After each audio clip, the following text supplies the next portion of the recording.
क्या कभी आपने भी अपनी नकारात्मक शक्ति को हटवाने के लिए शमशान में भोग दिया है, शराब का भोग दिया है, तामसिक चीज़ों का भोग दिया है? और क्या उसके बाद आपकी दिक्कतें और बढ़ गई हैं? तो ऐसा क्यों हुआ है?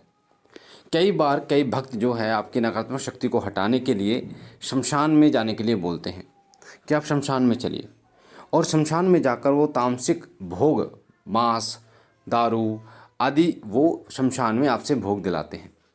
और इस भोग को दिलाने के बाद में आप कुछ दिन तो ठीक रहते हैं, उसके बाद में फिर बहुत ज़्यादा दिक्कत आपको होनी शुरू हो जाती है। और वो दिक्कत इतनी बढ़ जाती है कि पहले तो वो मान लीजिए 20% थी, उसके बाद वो 80% तक दिक्कत आपको परेशान करनी शुरू कर देती है।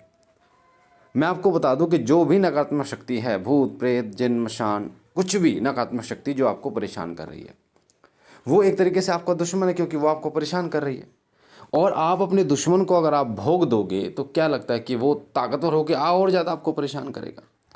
तो कोई भी नकारात्मक शक्ति जो आपको परेशान करती है, चाहे वो शमशान से जुड़ी हो चाहे कहीं से भी जुड़ी हो, आप पहली बात तो उसको भोग बिल्कुल भी मत दें।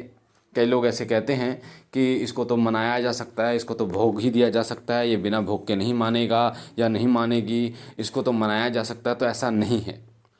मैं आपको बता दूं, दुश्मन को कभी पालने की कोशिश नहीं करनी चाहिए। अगर आप दुश्मन को पालने की कोशिश करोगे तो और ज़्यादा ताकतवर होकर आपको परेशान करेगा।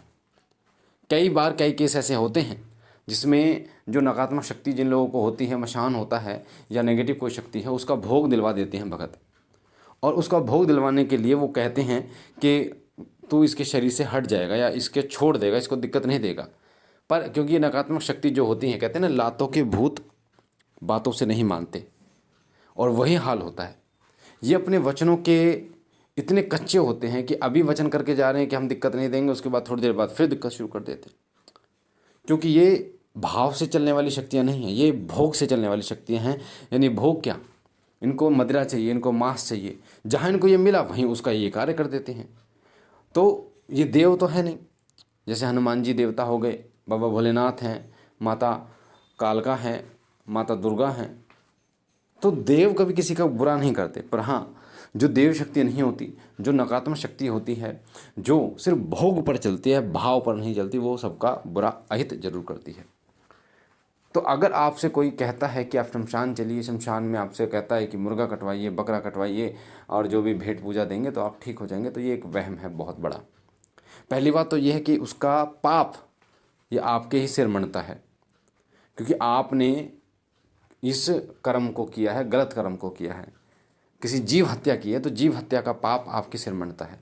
दूसरी बात यह है कि वो शक्ति, जिस शक्ति को आप हटाने का प्रयास कर रहे हैं, वो शक्ति फिर आपको और ज़्यादा परेशान करना शुरू कर देती है, क्योंकि तामस भोग ग्रहण करके वो और उग्र हो जाती है, और ज़्यादा शक्तिशाली हो जाती है। अगर हम बात करें, कई बार बार बार ये बोला जाता है कि माता मरघट काली जो है वो किसी बुरे में चलती है, या माता मसानी किसी के बुरे में चलती है, उनकी जो नेगेटिव ऊर्जा उनको चलती हैं वो परेशान करती है। तो ऐसी स्थिति में भी भेंट पूजा देकर उनको हटाया नहीं जाता।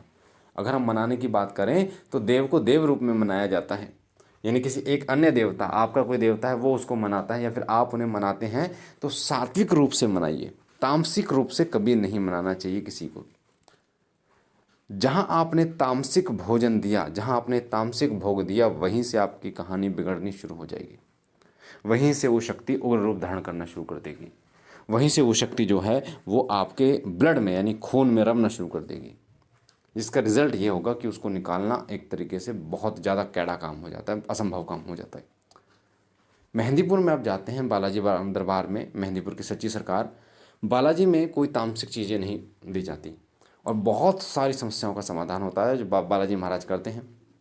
श्री पित्रा सरकार, भैरव बाबा, माँ तीन पहाड़ी वाली, समाधि वाले बाबा, श्री दीवान सरकार, ये सभी शक्तियाँ मिलकर काम करती हैं। और जो भी नकारात्मक शक्ति होती, चाहे वो मशान, भूत प्रेत क्रिया, तांत्रिक क्रिया, कुछ भी हो, गणंत वड़ंत, सबका जो इलाज है वहाँ पर होता है। और वहाँ पर कोई भी भेंट पूजा नहीं दी जाती। इसका कारण क्या है कि बालाजी महाराज की कृपा के कारण होता है। तो एक बात तो आपको समझ में आ गई कि बालाजी महाराज से बड़ा कोई देवता नहीं है।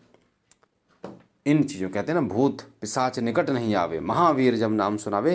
तो जब हनुमान जी का नाम गूंजता है, अगर आप हनुमान जी के शरण ले लेते हो, बालाजी के शरण पकड़ लेते हो, तो 100% आपका संकट कटना ही कटना है। पर जहाँ आपने तामसिक भेंट शुरू करी वहीं आपका बेड़ा गर्क शुरू हो जाता है, क्योंकि तामसिक जो चीज़ें हैं ये आप एक बार किसी शक्ति को दे देते हैं, फिर वो शक्ति स्वयं आपको नहीं छोड़ती, वो आपको मजबूर कर देती है कि आप उनको दो। यानी कि जो भेंट पूजा आप देते हैं वो भेंट पूजा फिर आपको देनी ही पड़ती है।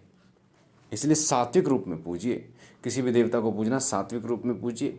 कोई उतारा करना है वो उतारा भी सात्विक उतारा कीजिए, उसी से आपका काम होगा। तामसिक में वो शक्ति उग्र रूप से काम करेगी और आपको परेशान करेगी। तो मुझे आशा है ये बहुत महत्वपूर्ण जानकारी आपको पसंद आई होगी।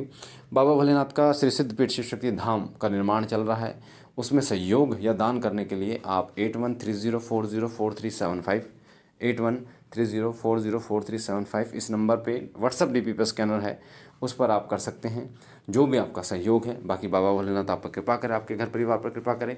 हम मिलते हैं एक नई जानकारी के साथ, तब तक के लिए ओम नमः शिवाय, ओम नमः शिवाय, ओम नमः शिवाय।